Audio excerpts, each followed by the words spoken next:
This one's for the culture. Me and wifey in the room thinking of a master plan, thinking how we can influence the culture from where we stand. Knowing that our steps are ordered by the master's hand, still 10 toes down, we ain't switching up the stance. The mission of this music ain't just to make them dance, trying to tell them about the rock. Welcome to another joyous episode of The Bond Chronicles. I am Mr. Ray Bond on Twitter, Mr. Bond Chronicles on Instagram, and I am blessed to be here with my co-host, Mrs. Bond Chronicles on Instagram, Ms. Bond Chronicles on Twitter, and that's it. We are also on YouTube, so please continue to like, share, and subscribe. Shout out to our Orlando, Florida family and those around the world who are listening in. We actually have some family in Orlando right now as well. Hi, Mommy.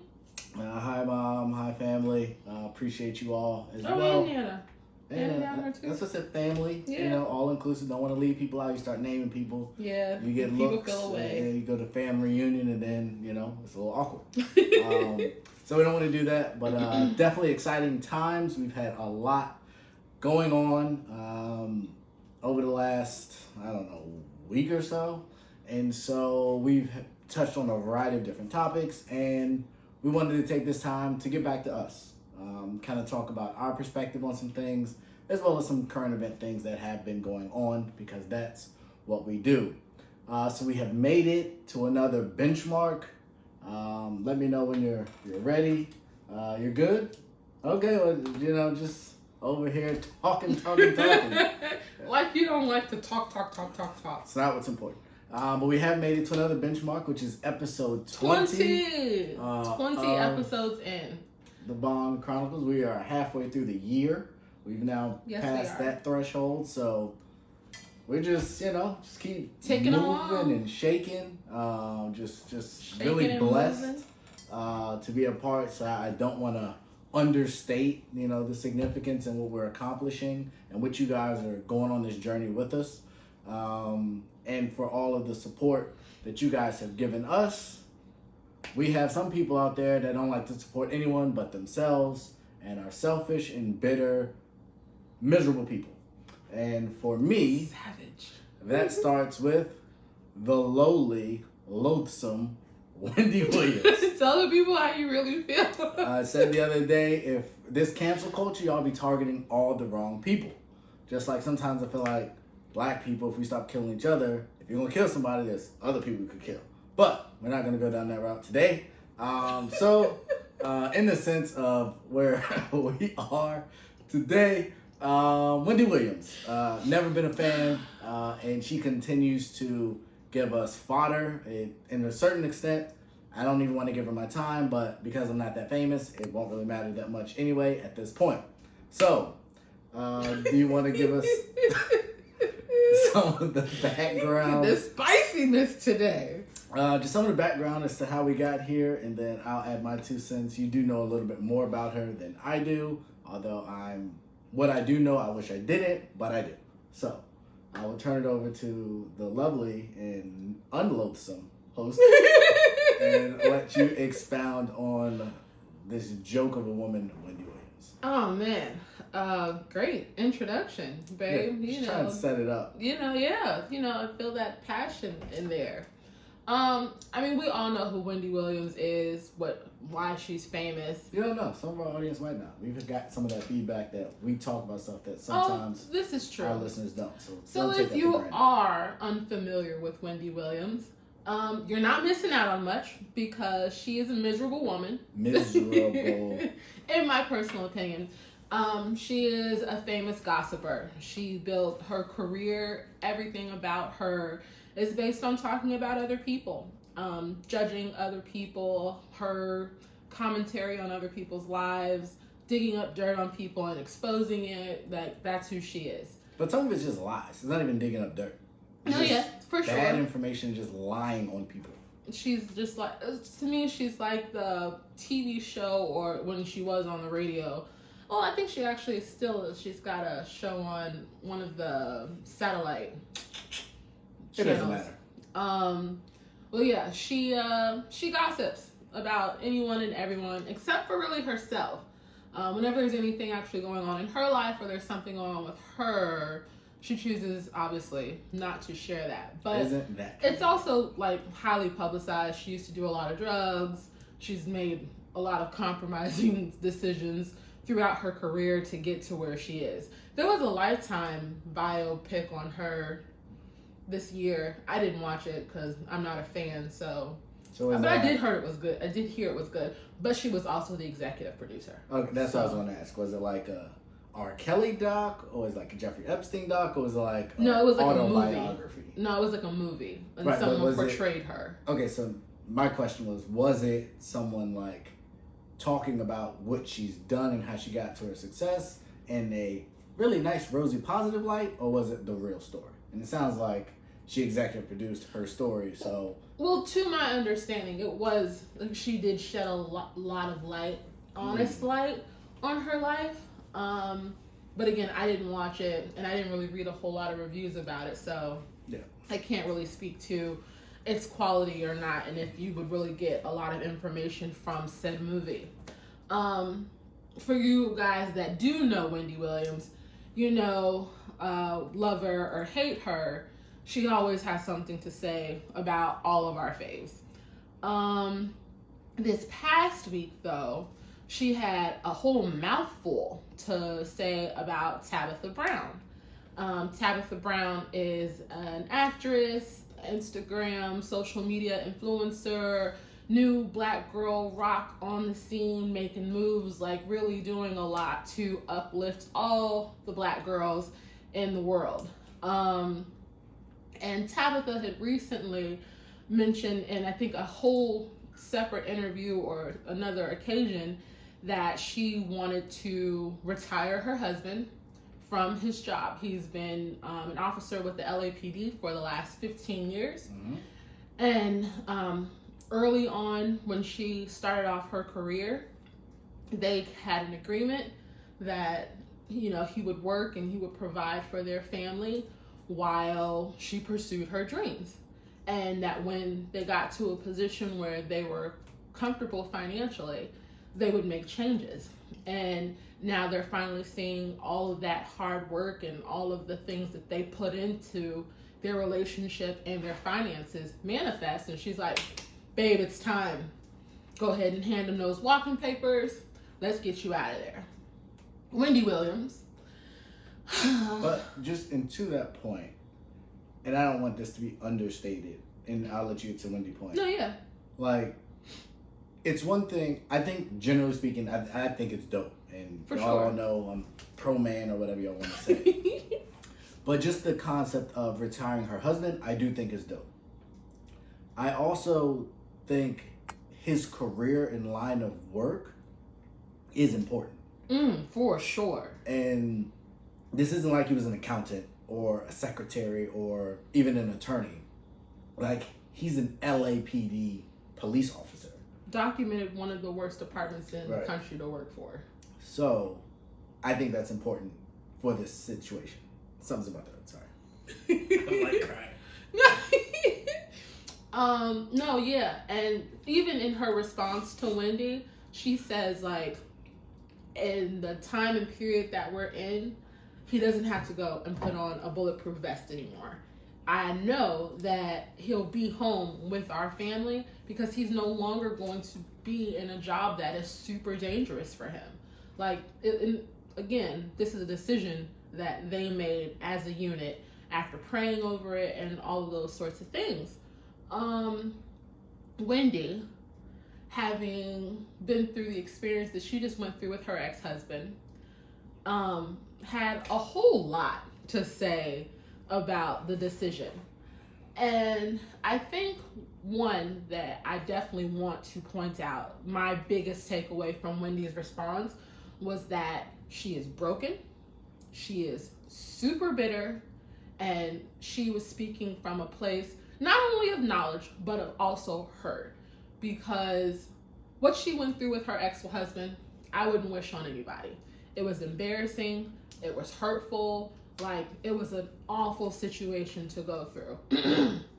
But at the same time, you don't say to someone on national TV or even in the privacy, of a private conversation that you deciding to retire your husband, I give your marriage a few months and y'all are going to be on shaky ground.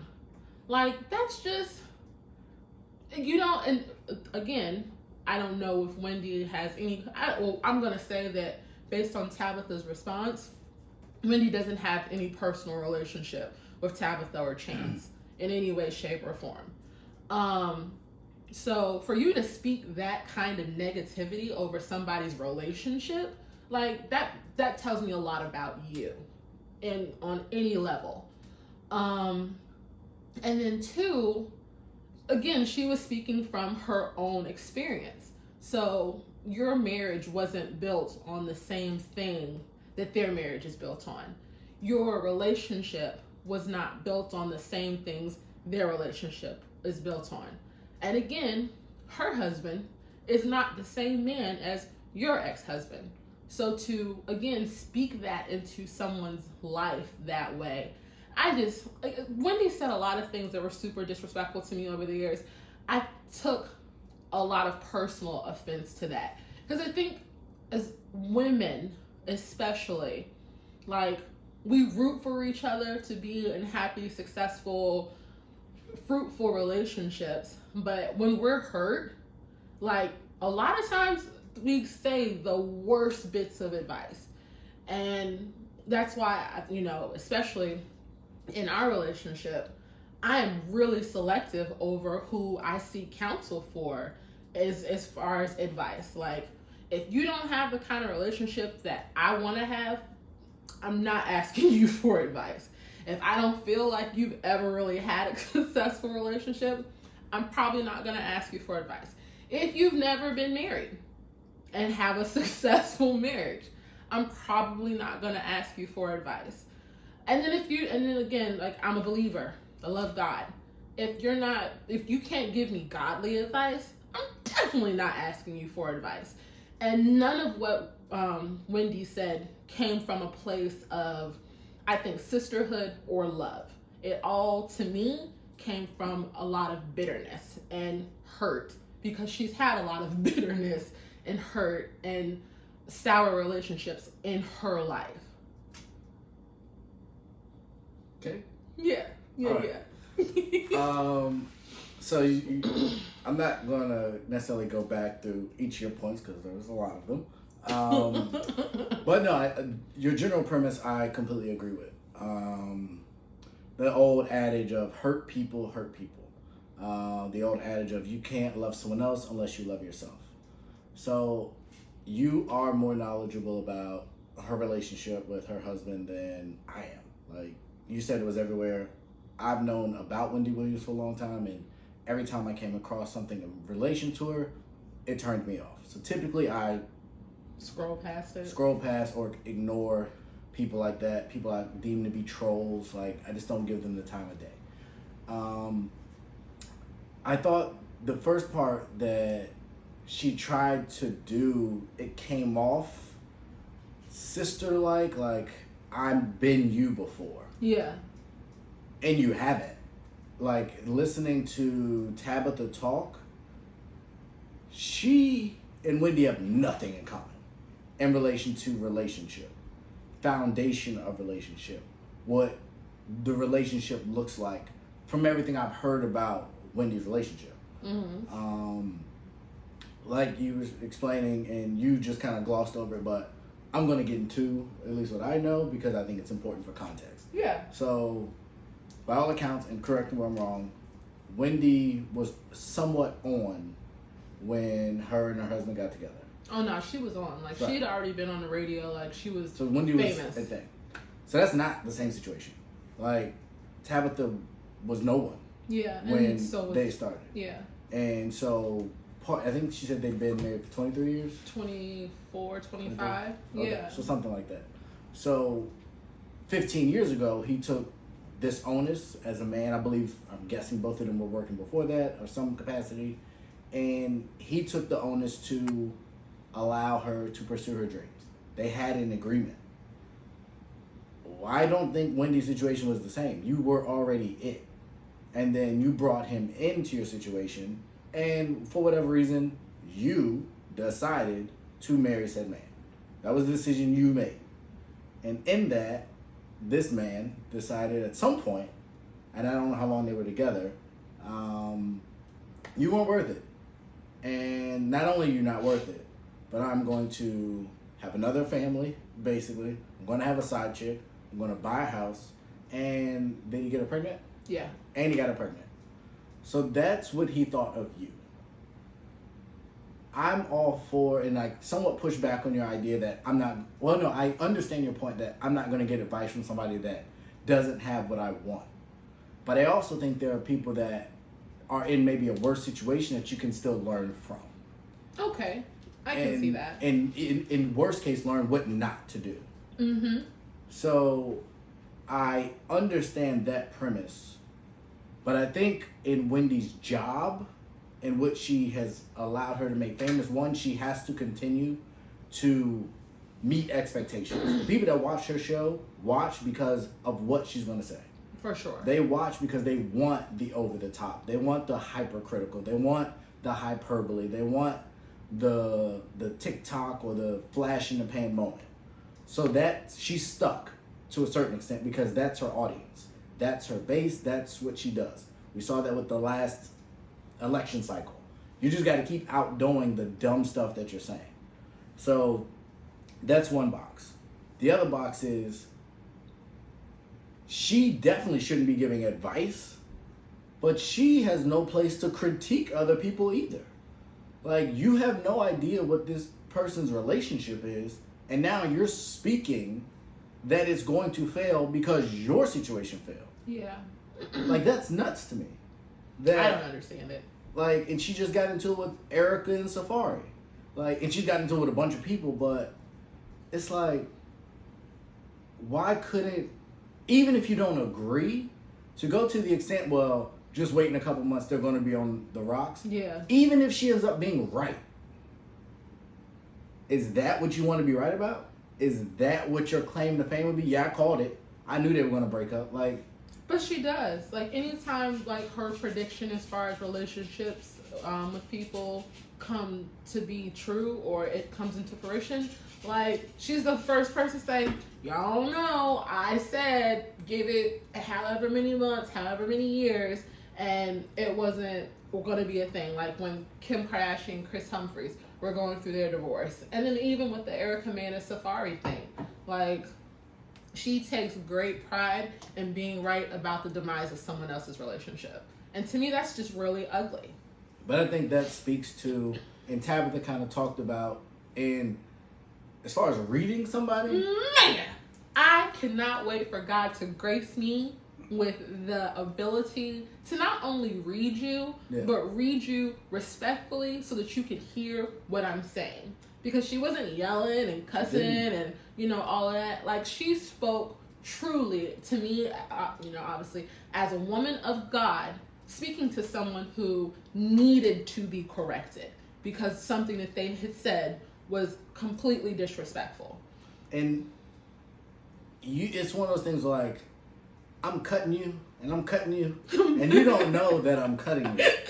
Like, it was the prettiest nicest smile on my face. And this is one thing, like, I don't know if she got fake teeth, but her teeth are like perfect. Like, oh my God. White and straight. And I was getting distracted just by her teeth. I'm like, I don't know who you went to, but I might need your dentist. My dentist's been tripping here recently. But just, you know, and I think a part of her, I think there was like, I'm gonna throw a little jabs because you're coming for me and my husband. But I think there was also the sincerity that, like, you're miserable. And a lot of what she said, I think, is true. Exactly. That she does, and I guess to a certain extent, hope that she can get to a place where Wendy can find somebody that'll get all that. And that's going to take a lot. Oh, yeah. Because that's deep. And I just don't know who's going to want to put up with that at Wendy's age. And with, but if she talked to Kevin Samuels would get her all the way together. That I would pay. I would pay good money. I would pay to watch those two them talk. Oh my God. And if he put her on the scale, bruh, he don't. I might have to write him on Instagram. And be like, you need to do a You need to live talk to Wendy Williams on Wendy. Even if you don't talk to her, because she ain't gonna take that call. No, absolutely not. Or if you go on her show, or if you just do your own live about her, all right, I would love to know what he thinks. Because she would definitely comment. Oh, absolutely. She would definitely and it comment. would. He's important enough. It would get to her. Viral. Like super viral. And if he's, I could just imagine the things he would start saying. But no, to your point, Tabitha, so what was it? When I saw the response because I was just scrolling and I saw originally the post on Shade Room. And so I went directly to Tabitha's page and watched it on her page because I like to support people's actual pages, get their, I'm with it. And all that in the support algorithm. Our page. Yeah. And so I'm watching it, but I'm listening to it. And obviously, I'm enjoying the read, but also, I think that what's important to take away from what she was saying, most importantly, is that her and her husband keep God at the center of their relationship. Mm-hmm. He's first in their lives and the center of their relationship. And so, for 15 years, they've been working on the same plan, praying for the same thing. I think she tithes. She looks like a sister that tithes. Like the manifestation of everything that's happening right now for them is something that blood, sweat, tears, prayers, and all of that has gone into for the last 15 years. And to be able to actually see it happen and be like, babe, I got you. Quit. Like right now, go quit. Yeah. Like that's a big deal. Like for her, one, because obviously she's seeing the fruits of her labor and she's, I'm sure, very proud of the fact that she's able to do it. But two, as a husband, and I don't know how frequently this happens for men, but you put so much work in supporting and providing for your family. And, you do it with the idea of partnership and love and loyalty and respect between the two of you. And so for the plan to be set out, they acted up on it, and then to get to the final point where it is a successful plan and everything is happening the way that they want it to, that's a big deal for both of them. And so to have someone come in and poop on your parade, you don't nobody want to hear that. I don't care if you're famous or not. That's, again, I don't know how the conversation between her and her husband went. If she did present, or I'm sure maybe he saw it at this point. Well, that's what she was saying, because apparently she don't watch Wendy. No. But she was saying people were messaging her hey, about it, you were on it. And I would imagine he got the same messages in some form or fashion. So I know, I'm sure he was made aware. And to your point, I think that was interesting, that it's one thing for them to have a plan. It's another thing for that plan to come to fruition. But the genuine adoration and excitement that she had to be able to do that for him, and then to have somebody come by and just try and stump all that out because they're lonely and miserable, she is so much better than me. And that's why I say I pray for God to grace me with that type of, I guess class is the word, or I don't know, that kind of coof, because I'm not there yet. I'm saved, but there's still a little stuff that God's got to work on in me. And I would have had some words for Wendy, personally. But I think that's the other part, and you talked about it. When God is your center for that long, it builds a certain level of character. And it builds you become more like him. Mm-hmm. And I think that's what you saw. It didn't seem forced. It seemed natural. It seemed like that's who she is as a person. For sure. And so I think it was easy for her to respond that way she didn't take a lot of time to think what she was going to say. It just flowed. It didn't look like it was a bunch of different takes. It looked like it was one take. And it was just like, listen. In her pajamas. In her pajamas, because her phone was blowing up early in the morning.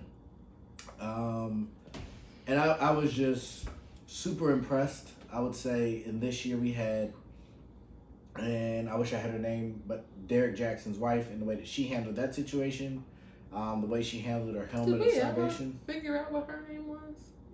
I don't feel like I ever knew that woman's name. Yeah, I mean, we was on her page.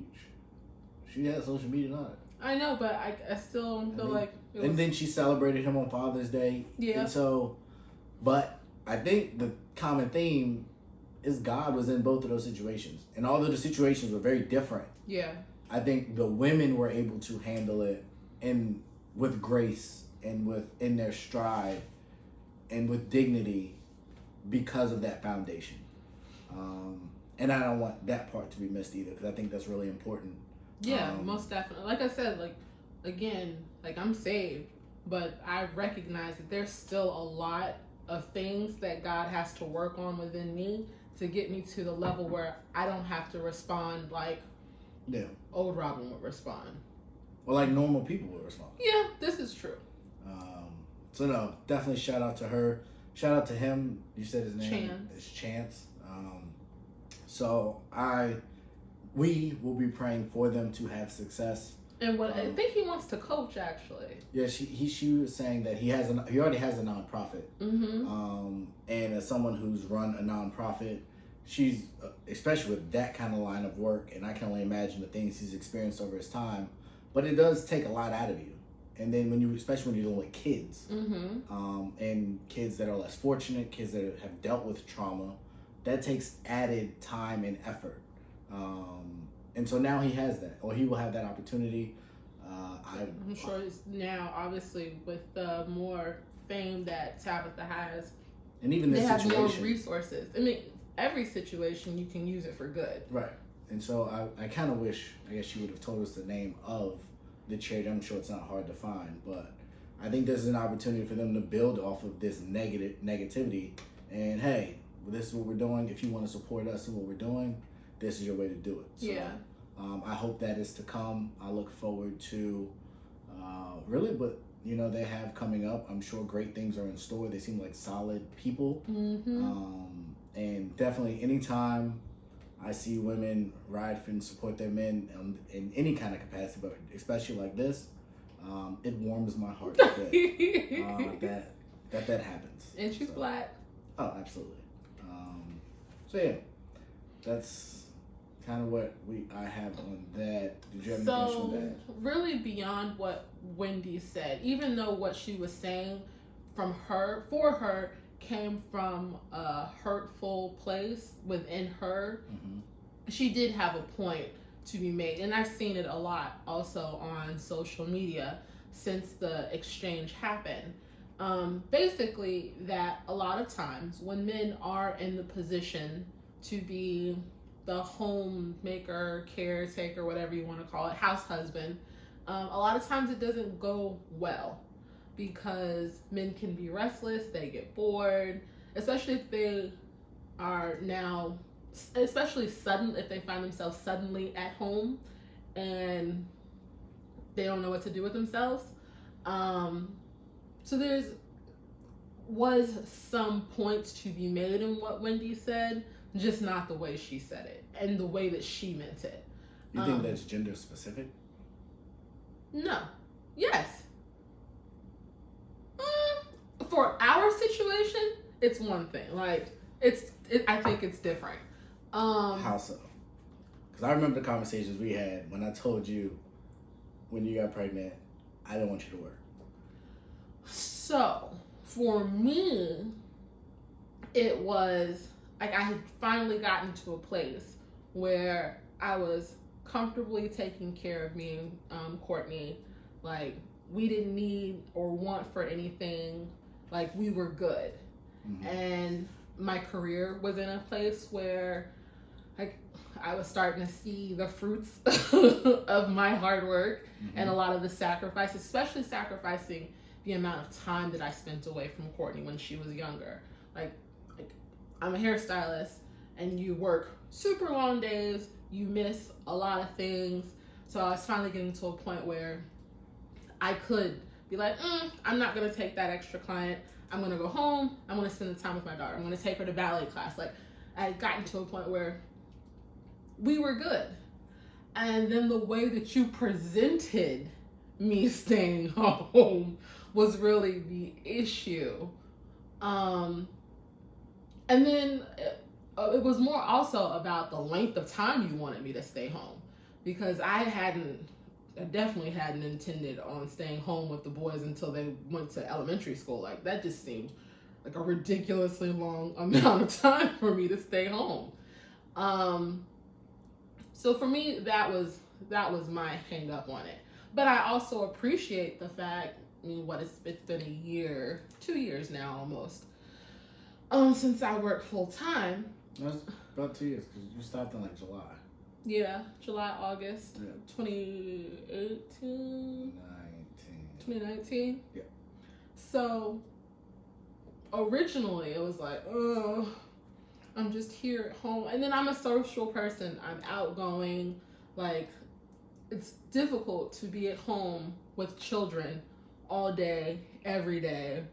And then limited access or interaction with other adults. Like, for a little bit, I felt like all we did was go to church. And there was a pandemic. Well, I mean, even still, I get that there was a pandemic, but for me to go from having the social life that I had, the work environment that I had, to literally being at home every day, all day, with just children to talk to. As much as I love our kids, I was not super filled with joy for that to be my life for the next 6 years. But that's my point. I feel like that's not uncommon for most people. I don't think it's gender specific that he or men get restless because now they have to be a homemaker. Okay. I think if you're a career-minded individual who's had success in their career, that is the difficult transition. I see it all the time, and it typically is for men. But I would imagine it's not gender specific here either. You just hear about it more, but with athletes or entertainers. This is true. And when the fame is gone, people don't know how to cope. When the thrill of playing said sport is gone, it's different. When you retire and you don't know what's next. Like, I just think that's human nature to, what the heck do I do now? Like, I've had that when I got laid off a couple years ago. And then for the first time I woke up, and it was a Monday. And I had no work. And I'm like, what do I do? And obviously I work now, but I just think that's a shock to anyone's system. And, I recently had a procedure done, and I told you then, like, I don't feel like just sitting around. And I'm not as sociable as you, but I think that is a big ask. So to Wendy's point, I think that can be a thing, but to label it as I was in a situation, this is how men are. Yeah. I don't think that. No, yes, because if Wendy had to just, all right, you're fired, go home. Mm-hmm. I think Wendy would be like, or she got into a scandal and she couldn't be on TV anymore. I think it would be difficult for her to figure out what the heck is next for her. Yeah. And so in Wendy's premise and in other people's premises that I've seen, what it really boils down to is like the male ego in situations like this. Being with the woman who's more successful in whatever manner, are men truly able to take the back seat and like fully support their women in their endeavors and things like that? And I think, like, I see it enough that I think it depends on the man, because like I feel like you root for me a lot in a lot of the stuff that I do. I would happily allow you to retire today. I know. If we could. I think you're right. I think it does matter. I think everybody's situation is different.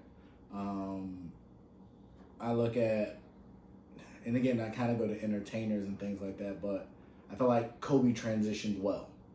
And from what we've seen, it seemed like stuff was already in the works. Oh, yeah. With Vanessa to be more involved in business. Mm-hmm. We've seen Russell and Sierra. We've seen other couples that, as long as the man is still, I think, confident in who he is, there's no issue. I think the issue becomes when women have when the man has low self-esteem or is insecure. I think that becomes a problem. And that's where the resentment comes from. And that's where potential resentment comes from. And then the past of that relationship. If things have occurred in that relationship, there's a lack of trust, and now you're at home all the time and she's gone all the time. I think on both sides that can be unnerving, because what's he doing at home all day? Or where is she going on all these business trips if she's that kind of personality? Mover shaker. If she's in rooms with people that the man deems are more physically attractive than he is, more financially stable than he is, more aligned to her ideology. If they're in her field of line of work, they have more things in common. So I definitely think there's a delicate balance, and it takes a supreme level of fortitude and confidence for a man to sit home and allow his woman to go out, especially into that field. And Tabitha is on a very, very popular show with, a very famous producer, writers. I believe there will be more things coming. So, if certain scenes present themselves, I'll be curious to know how they handle those kind of situations. Because I believe, at least in the episodes I've seen, I do watch The Chi, at least for this season, she's looking to adopt a baby. But there's not really a male interaction that she's having to deal with. So should she blow up and start taking leading roles, and it's a romantic comedy, it's something like that, that will test the strengths. And we talked, not really joked about it, we talked about what Carmelo and Lala and some of the things that she's done on screen. And I think that does matter. Not excusing what he did, but I think it plays a role. So I am rooting for them, but I think it would also be naive to think that it's just going to be an easy transition, because with her being an entertainer, I think there's a lot that comes with that. And those are valid points. Personally, I would like to think that we're in a society now where a lot of men would be more accepting of women being the financial breadwinner in relationships, just because I guess crazily, there's so many women who broadcast how much they want to be taken care of. And I know it sounds away, but to the extent where they don't really bring a whole lot to the table besides the way that they look. And so they want to be taken care of and live a certain lifestyle, and they only want to be with a certain type of man. So I would think that when, especially men of affluence, when they do meet women who want to work and have a career and live a certain lifestyle, and they're willing to put in the work to live said lifestyle, that desire within the woman doesn't make a man feel a certain way. I think it's how she goes about it. Because no, I agree. I think, especially if you've been a man and you've been a blue collar type of worker, you would like the ability to, and how she framed it was to chase his dreams. Yeah. And pursue his dreams. I think everyone likes it. She talked about he can become a kid again. And not like a derogatory statement, but just like, get that joy back, get that dream Enjoy back. what you're doing. Enjoy what you're doing. So I think every man wants that. I think a lot of the fear, and I'll speak from I don't have this experience because I've never had a woman take care of me, but I think from my experience as far as what I've seen and heard from different men is, if things get tight, if there's an argument, is it thrown in my face that I'm not working? Is it now presented that, and I'm taking care of you, so you need to do this because of that? Have you seen, because I know you don't typically watch Tyler Perry movies, have you seen Why Did I Get Married? The first one? Who's in that? Janet, Jill Scott. What's the one where they're sitting at the table and it goes crazy? That's Why Did I Get Married? Okay, so yeah, I've seen that. The John Michael White, his character, Yeah. the retired football player. Yeah. His wife, like, she was a homemaker when he was playing football. Yeah. And while he was playing, she built up a successful hair care business. Mm-hmm. And when he retired, fortunately for them, her career took off. Mm-hmm. And so she became the breadwinner. And there's one scene in the movie that literally just stood out to me as you were saying that, where she's just like, you're not leaving me because my money pays the bills, blah, blah, blah, blah, blah, blah, blah. And he says, yeah, but how did you get there? It was because of me and my career that I helped you to be able to establish your career. Right. Like, and especially in arguments, I don't think that should ever be something that gets thrown in anybody's face. Like, we've had even conversations where it's just like, I don't think we ever are like, oh, well, I pay for this and I pay for this and I pay for this and all of this, that, and the third. But I can easily see how in situations where, you know, the expenses are like this and there's money going out the window and people are upset, how that could easily become a sticking point. And again, I think it's also where your foundation is in your relationship. If money is the most important thing in your relationship, if status is the most important thing in your relationship, those are always going to be sticking topics that come up between you and your partner. And all of that stuff can go like that. Absolutely. And especially if that's something that you're constantly arguing about, there's a major breakdown in communication as to what's important to y'all. No, I agree. Who was that? I don't know. What is going on?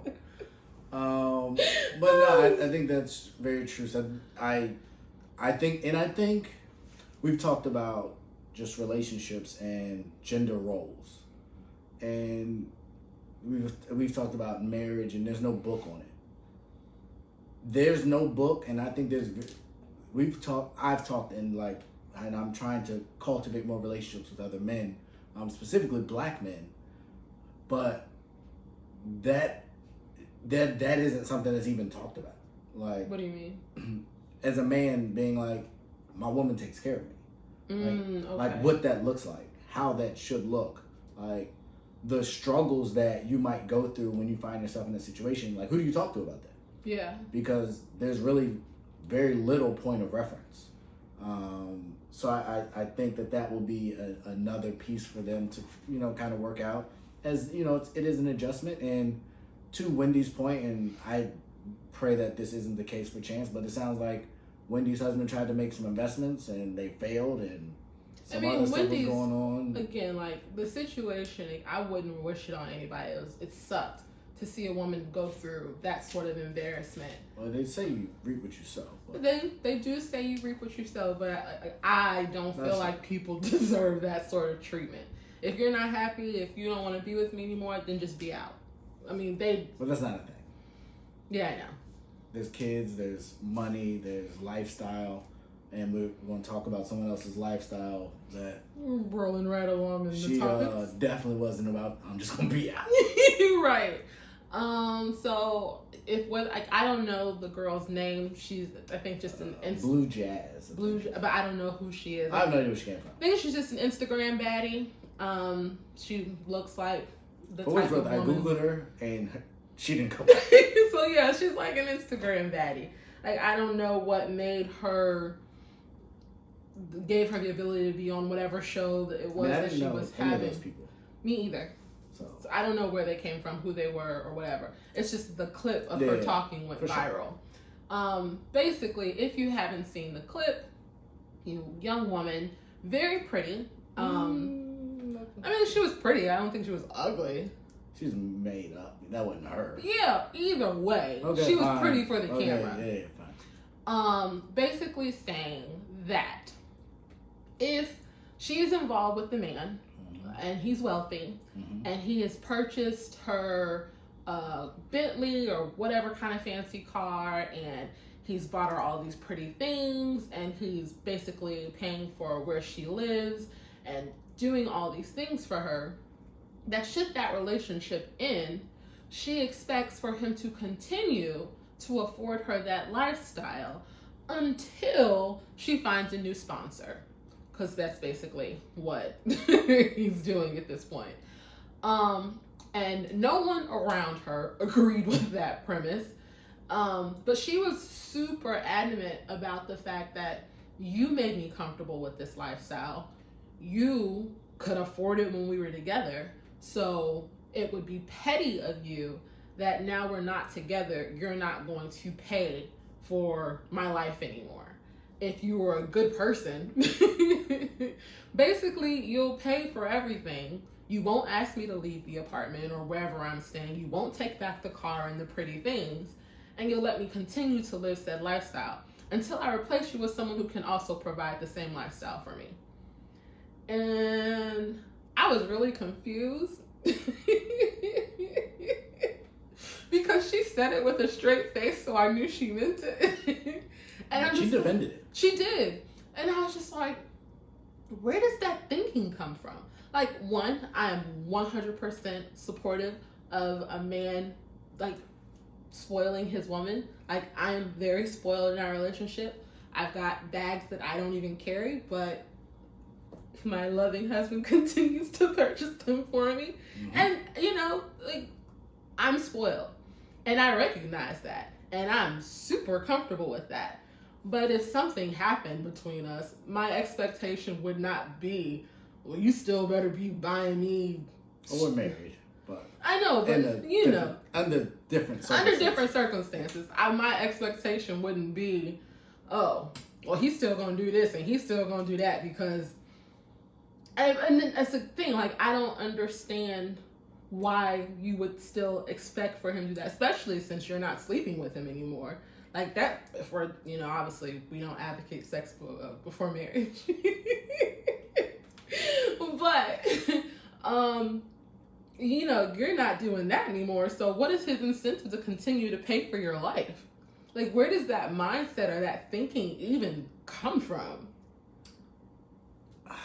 So, I don't know. I when I first saw the clip, I thought it was a joke. Nah.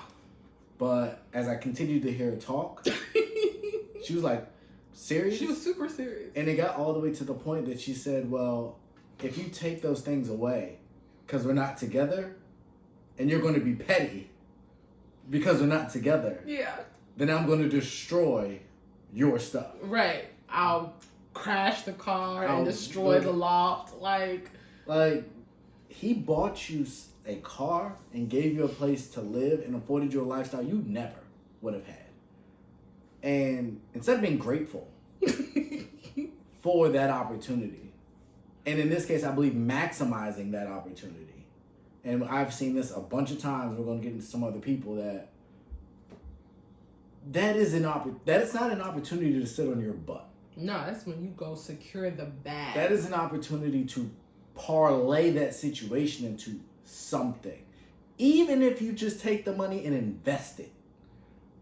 Do something. Don't blow it all saving on trying to get a Birkin or trying to wear all the latest Dior and the latest Fendi and doing all this dumb, ignorant stuff with the resources. Because when it's gone, then what? And her premise is that you're supposed to keep paying for me until I find someone else. How long does that take?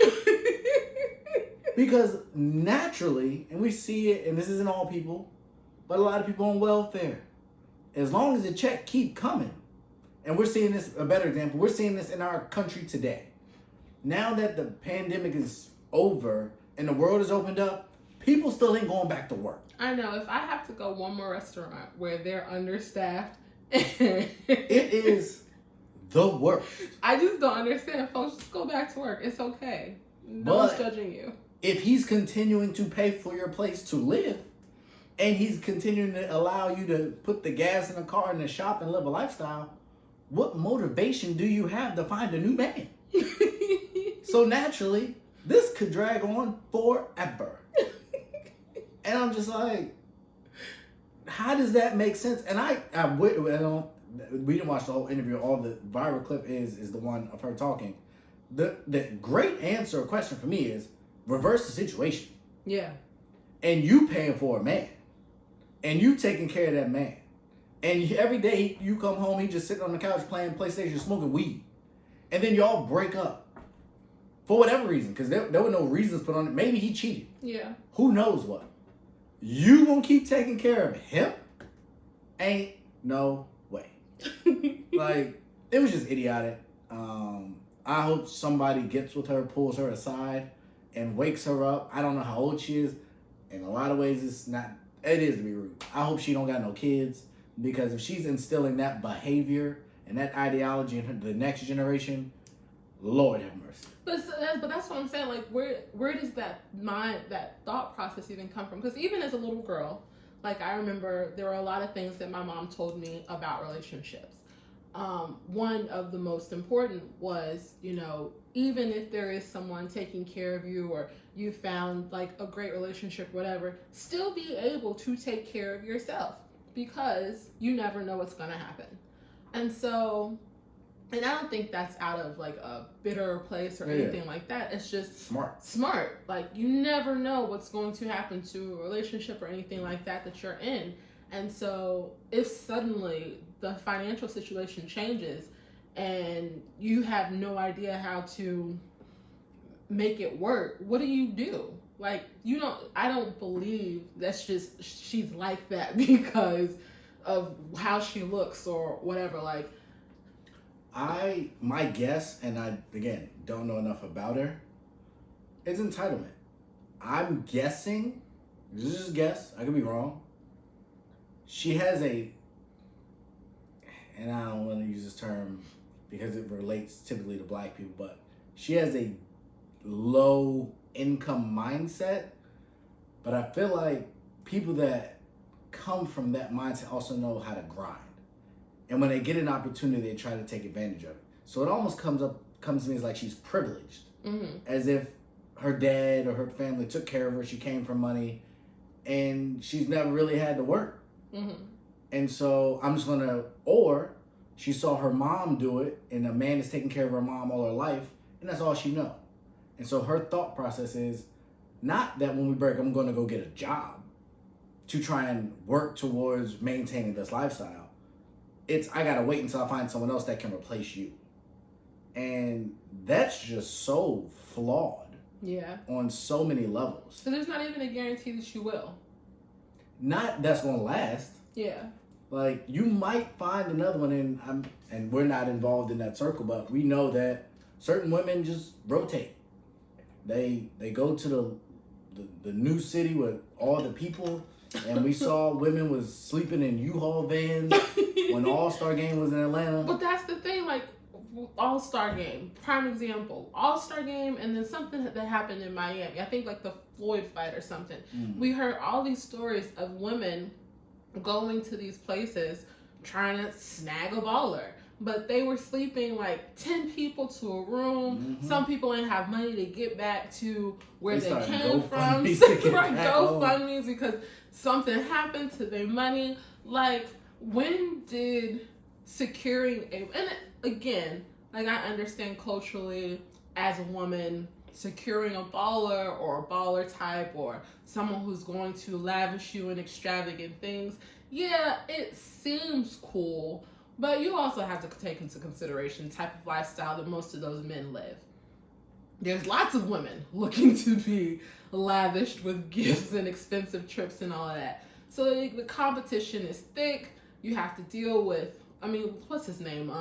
Tristan Thompson. Tristan Thompson isn't even that cute. But like 2 weeks ago, we heard about a story of him being caught coming out of three women, right? Coming out of a hotel a room at a house party with three women, and he'd been in there with them for like 45 minutes. And this is on the heels of him going through the craziness with the woman who's accusing him of having a baby with her. Like, that life is stressful.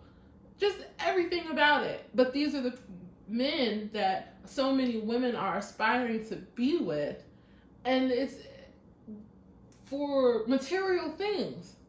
Because like I see it, I mean, not in my circle of friends, praise God, most of the women that I know want regular relationships with regular people. We want to take good trips, we want to eat good food, but we don't, you know, all that other stuff, hoopla, that's not the important thing.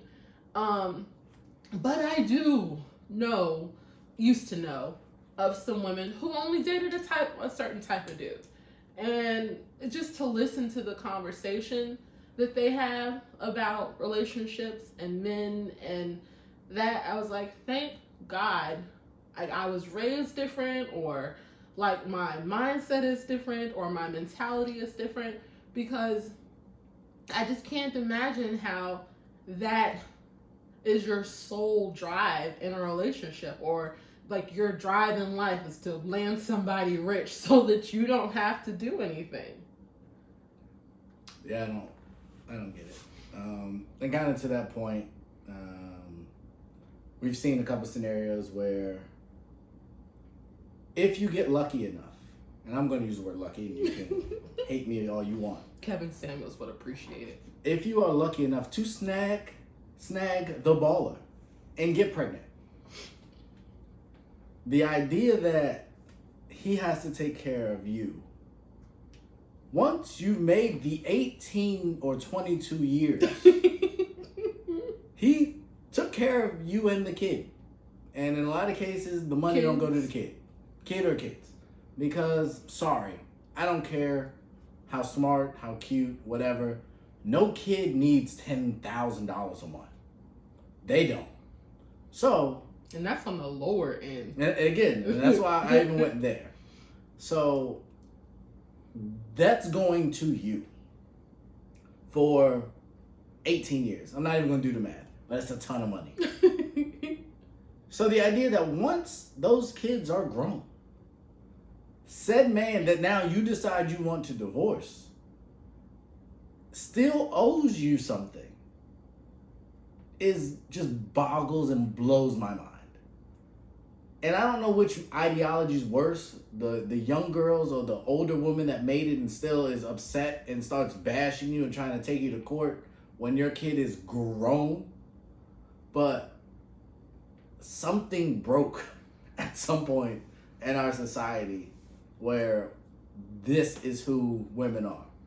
And you got this great feminist movement and all this great women empowerment, but then you got these other women that is just really, really, really doing the most. And I don't get it. So I guess that brings us to our next topic. If you're familiar with him, Gary Owen, the famous comedian, he is actually really funny. He's permanently invited to the cookout. Like, I'm a fan. Tiana loves him, actually. Him and his wife are going through a not so amicable divorce. And a few weeks back, she got online and like she really bashed him. Like, she laid into him. A lot of the stuff that she said basically was that since she asked him to leave, because she filed for divorce, that he hadn't paid any of the bills, that he wasn't taking care of his kids, and he just become a douchebag because he wasn't financially supporting them anymore. And there was a lot of other slanderous things said that we don't have to get into, but she definitely made it clear that he was not supporting them or her financially anymore. And the only comment that he made to this, and it wasn't even like a direct comment to her, was basically that my kids are grown. When they need me, I got them. And other than that, I'm taking care of my responsibilities. Recently, we saw a story of Lamar Odom going through a similar situation with the mother of his oldest children, who are like 19 and 24, 23, 24. She's pissed because he's no longer paying her child support. He took her to court. She took him to court and basically was like, he stopped paying child support. And there wasn't enough details in the story, but the judge basically said if there are children involved, he should still be paying child support. It wasn't clear if the judge knew how old the children were, if it was a new judge over the case or anything like that. But if the kid isn't in school, like especially the 24-year-old, like they done. Like there's no obligation to pay any sort of child support for that kid. And then the 19-year-old, I guess if he's an undergrad, he would still be obligated to pay. And if not, then he done. Made it. But Lamar also said, I give the money directly to the kids. If they need something, I got them. You don't have to be a middleman for my kids to get what they need from me. And like you said, we see it really frequently, all the time, that these child support payments they're astronomical, the numbers that these, women get. But then the money, either the person's money changes or the children, things change and the money stops coming, and then the women are pissed off. And, to an extent, like, I feel like, especially when in married situations, we've been married, I think Gary O and his wife were married for like 18 years. I'm sure she's going to get spousal support for however long she gets spousal support. Because you did afford me a certain lifestyle. Assuming there's no prenup. I mean, even if there is, like, typically you still get spousal support for an extended period of time. Okay. You afforded me a certain lifestyle. You afforded your children a certain lifestyle. Why should their lifestyle change because we're not together? Like, I understand that argument. That speaks to the first chick. Right, but so again, I'm saying I can understand where that argument comes from, but in another way, it's like, even though we're not together anymore, I still want my kids to have the best. If you're not looking to make sure that they still have the best or whatever, means, I'm going to make sure that I can now pick up the slack and do what I got to do so that my kids can continue to go to said private school and continue to take horseback riding lessons in the countryside of France. Like, whatever rich people do recklessly with their money. So I to a point, I get it. But at the same time, it's like, these kids are grown. Right. What do you need the child support for? What are you spending the child support on? Especially if these kids ain't live, and we say kids, but these are adults. Especially if your grown children are no longer living with you. What is your argument, or what foot do you have to stand on that you still need the child support? Just say that you messed up your money. Right, because I think that's at least in the Lamar Odom case, is the woman's getting evicted. Yeah. So, again, I talked kind of earlier about being smart with the money.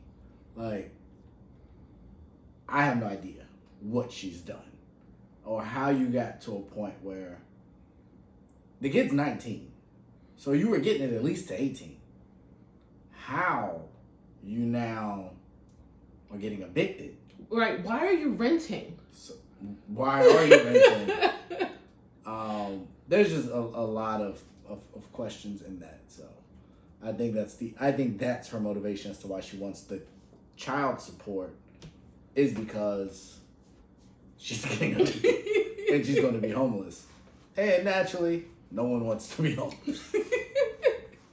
Especially when her friends are probably going to look at her a certain type of way when they for sure see her. Because it's like, how in the world have you been getting all this money for all these years? And again, maybe she was renting a home, but why would you rent? Like, you're getting, let's say, like you said, $10,000 a month. Even if you only put away a little bit of that for a year or two, that's a really nice down payment for a really nice house. And child support's untaxed, right? Yeah. So, it's tax-free money. It is. No? No, yeah, because as a parent, you're getting it, but it's not considered your income. Yeah, so, yeah. Crazy. And it's taxed. It's kind of like an IRA because it's taxed before. So, yeah. I don't know. Like, there are a lot of things that, like, obviously, I'm super pro-woman. I'm super woman empowerment. I want women to go out and rule the world. But there's just a lot of things that are still happening that we as women really do need to take ownership of. Like, everybody has a lot of negative stuff to say about Kevin Samuels. I think the biggest point is his delivery is what turns a lot of people off from the things that he's saying. But if you listen to what he's saying at its core, a lot of times he's right, and we don't like to hear it, but he be super right. And you listen to the women, especially, like, one, I would never call into Kevin Samuels' show, ever, never, ever, just because I don't want to be disrespected that way. But you listen to a lot of the women that call in, and even when they start off okay, as soon as he gives them critique that they don't want to hear, the conversation typically goes way left. And I think it's funny how a lot of women specifically attack his sexuality because they don't really have any other ground to stand on. But whether the man is gay or not, or what his sexuality is, it doesn't change him from being right on some of the things that he says. And I think there's a level of accountability that women don't own right now. Like, especially as far as, like, again, this isn't to generalize all women because I know a lot of really dope chicks. But if you watch TV and if you look at social media, and I mean, even looking at just the kids and environment that our children are growing up in, if we don't instill the right values in them, the world will, and the world will have them thinking that money is everything. And it's not. Like, it's important, but it's not everything. And it shouldn't be the sole reason why you're with someone. It shouldn't be the purpose of everything that you ever do in life to get the bag. Getting the bag is important, but there are so many other things that are more important. I think the bag comes as a, an added bonus to whatever your purpose is in life. Did we still want to talk about? Yeah. Maggie, my man, is great. And so I think it's funny, especially because a lot of the things that women get upset with men about, if men turned around and did the same thing to us, it would be an issue. So that brings us to probably our final topic, is Jay Cutler and Kristen Cavallari. They are going through, it was originally a really amicable divorce. Yeah. Until Jay, I think he sat up one day and was just like, this girl is trying to screw me over. We were together, and then she got upset that I was no longer playing football, and now she wants a divorce. I'll give her a divorce, but she's also going to give me 50% stake in her company. And we're not going to split all the properties, and she's not going to just decide that she gets to take whatever she wants to take. I'm going to fight for what's mine. I'm going to fight for what I worked so... I won't say he worked super hard playing for the Bears. Like, Don't do that. I like Jay Cutler. I do.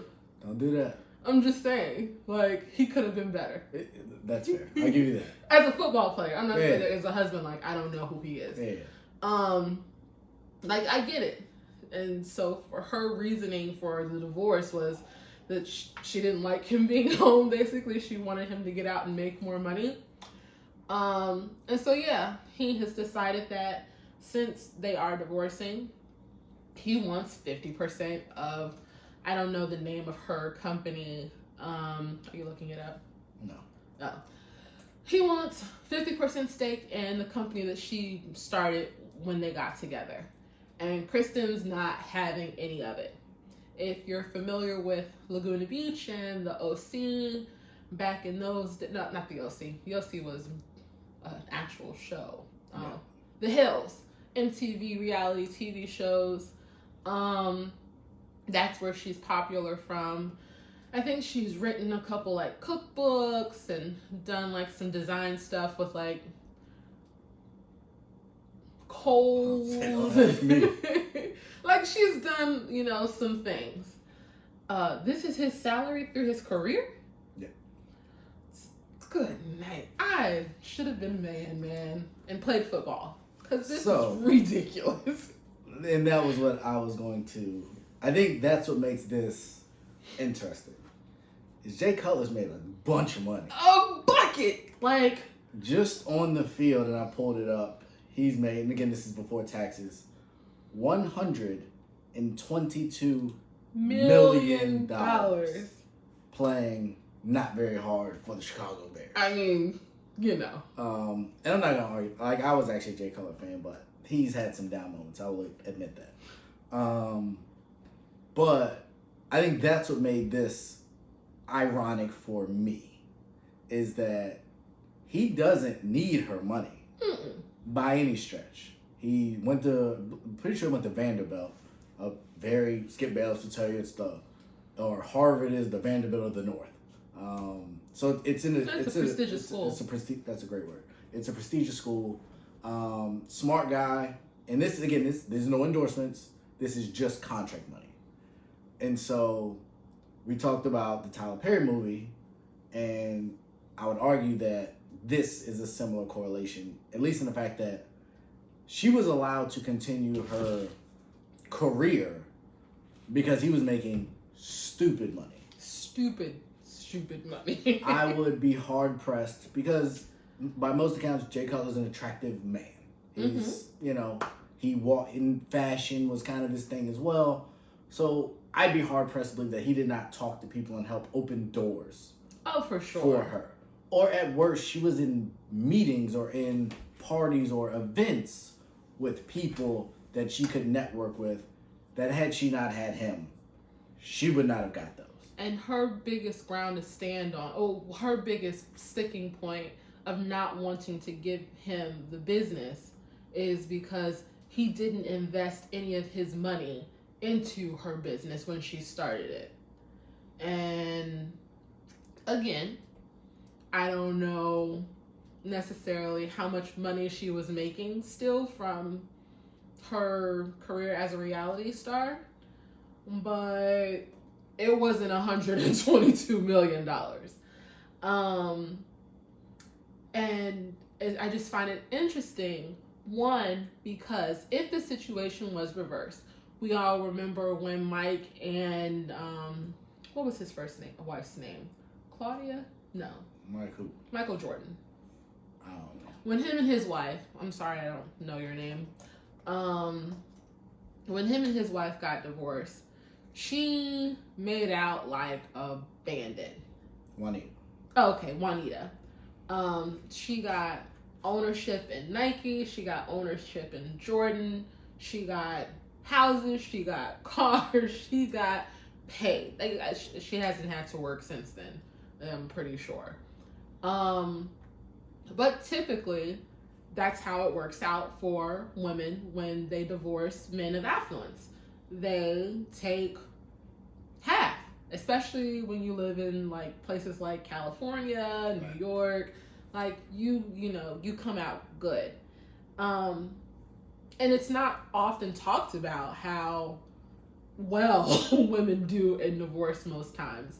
And I think it's a little hypocritical almost for people to be so upset that Jay Cutler is doing pretty much the same thing that women do in divorce. If you're good, then walk away from this relationship with what you came into it with. But she wants the houses. She wants all these things. She wants him to pay for her to move into, I think it was like a $5 million house, instead of her using the money from her company her salary or whatever she pays herself to purchase a new home. Who are these people? And I don't know where we're at on time. We're good. So there's a woman named Bryn Cameron. And for those of you who don't know Bryn Cameron is what I would like to call the Kris Jenner of pimping men. Oh my goodness. So what Bryn managed to do was get pregnant not once, but twice by high-profile athletes. The first, Matt Leinart, he was a quarterback at USC, went on to play in the NFL for a number of years. She was getting a 6-figure monthly payment from him for child support, alimony, and all that. And you know what she did after that? She didn't rest on her laurels like some of these other lazy bums of women. She met another man, Blake Griffin. You may be familiar with Blake Griffin, as he dunked over a Kia and has made a lot of money. He has. And you know what she did? Got pregnant again. And so she was getting 2 6-figure payments. Good night. Each month. And to my knowledge, it might still be continuing. I know Matt Leinart's on TV. He ain't making what he was making, but no, it was a big deal that she's like, that's it. Like, that's the goal. I mean, You can get 2 kids by 2 super famous, super rich people and get, like, she made out in the settlements, like. a lot, like, people, That's it. What is it, Basketball Wives, Mm-hmm. and those shows like Basketball Wives, most of those shows, most of those women were not actual wives. Like, they were ex-girlfriends, ex-whoever to, you know, famous athletes. And a lot of them only really still had money because they had kids with famous athletes. Yeah. Chad Ochocinco, Evelyn Lozada. Yeah. She had a baby with some basketball player, and her daughter, she's grown now. But right around the same time that she would have probably stopped getting child support for her daughter, because her daughter did go to, I think she went to USC actually, before she, you know, became a model. She had a baby with a baseball player, active baseball player. I think he still plays baseball, and so, you know, she was gonna marry Ochocinco, and they were gonna have babies, but that didn't, you know, work out. Yeah. But it's like a cycle for some of these women that's just the lane that they stay in, and you know, if that's. And we don't have enough time to get into it, but Nick Cannon has positioned some Oh women. my God, 7 kids. And people are, I was in I like to stir the pot a little bit, especially on social media. And I was talking to, it was actually like a group of women, I guess. Women, I don't actually know like any of them. But we were having a conversation about the Nick Cannon situation and how nasty those women are and how nasty he is. And I simply pointed out, those women will live the best life that they could have ever imagined. Because, and again, like I said, there's more nuance to it, in my opinion. But they won. Like, they're good. So to speak, they did win. He gets to retire them. And they can pursue their dreams. To retire them. Because those babies are brand new. I think one's still on the way. Yeah, he's got one on the way. But then there's a set of twins. Twins that were just that's born. super winning. There's one girl just had a baby, right. And then the other girl I think is due at the end of the year. Yeah. And then, you know, and then it's funny because a lot of people don't talk about the twins that he has with Mariah. But those. He had 2 sets of twins. He did. So look at that. Don't you find yourself fortunate? Yeah, that'd be. If I was making Nick Cannon money, I wouldn't care. You wouldn't care. I got 4 sets of twins. Yeah, but between, I mean, those kids, they didn't have anything to worry about to begin with. Their mother is Mariah Carey, like they're. Well, they got some stuff to worry about, just not financial, because she's a little off. But yeah, but that's neither here nor there. They got money to take care of it all. Ask Britney Spears about that. That's a whole different can of worms. So yeah, that's all I got. That's all you got. It's a fun show. I know we are looking 20 episodes in, and so we said we saw, who was it, Kev on stage. Yeah. Said if you can commit to 100 episodes of the podcast or whatever it is that you're doing, then you can become successful. And so when we started this, we said we were gonna do 100. Yeah. And so far, Take it away. Yeah, you know. But and I don't know what his time frame was on that, but we're consistent with one a week, and sometimes there's been a couple times he's done a little bit more. And we're 6 months in at 20 episodes. So committing to 100 episodes is a year's worth of work. We didn't start off January. We launched I launched Reaction in February. We launched the podcast in March. Even if you do one a week, it's 20 weeks. It's 5 months. Well, Mr. Party Pooper. How about pooping on the party? I don't know. I'm saying that would scale out to 3 years worth of work, which I'm good with. I'm in it to win it. We're working on a lot of different things. Working on some different technology. I guess we can give you guys a little insight now that we're 20 episodes in.